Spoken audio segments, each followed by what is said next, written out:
2 people were killed. Police stormed the Lint Cafe. One of the most difficult 36 hours in our history. It's our city, it doesn't happen here. Sydney's CBD has become a shrine. When I first heard about the Martin Place siege, I was pretty upset. I was totally stunned. I was pretty devastated. Whenever I hear of a situation like that, I normally do a bit of research in anticipation of being called up, but I didn't quite know what to research on this occasion. I was called to go into the PIC to answer calls. I didn't know anything else. They just asked anyone who was available for the PIC, and I arranged for other members of the family to make dinner, and I went in. Coming to the Sydney siege, it was totally different because you actually had to go and be first-hand working with people and feeling with people and seeing the impact on people and seeing people crying.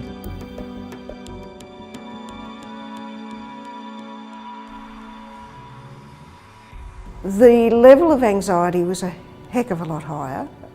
The level of distress was really high from a lot of people. I hadn't quite experienced that level of hysteria before. Generally in a flood or fire situation, people have had that experience before, and it's quite predictable, but this was unpredictable.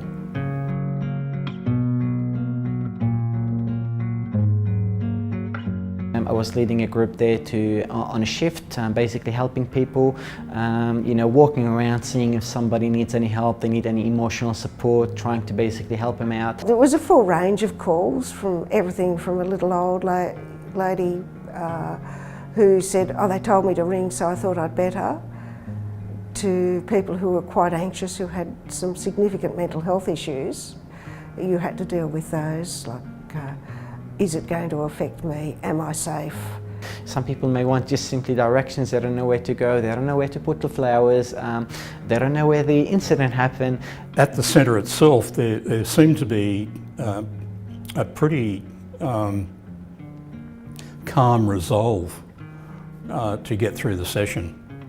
And I thought that was very commendable of the individuals that were there on the day.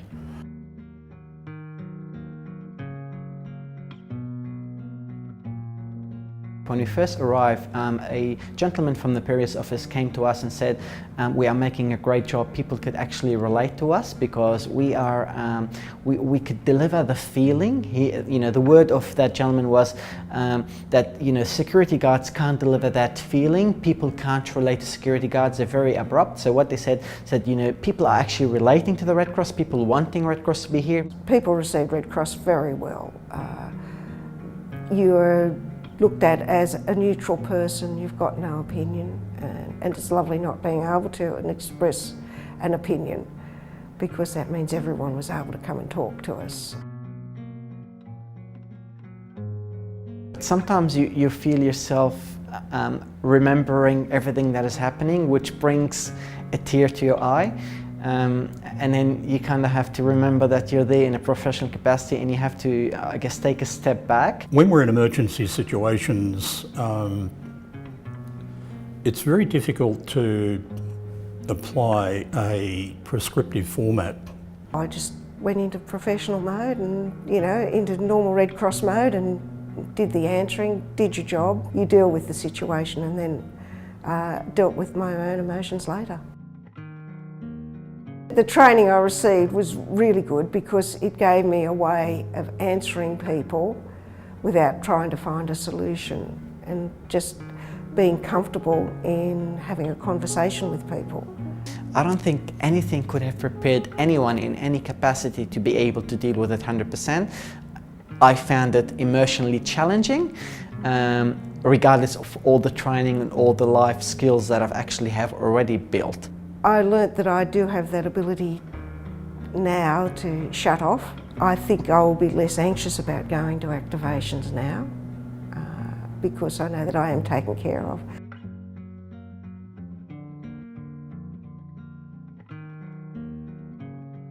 Given that situation arises again, I'll be better off for that experience.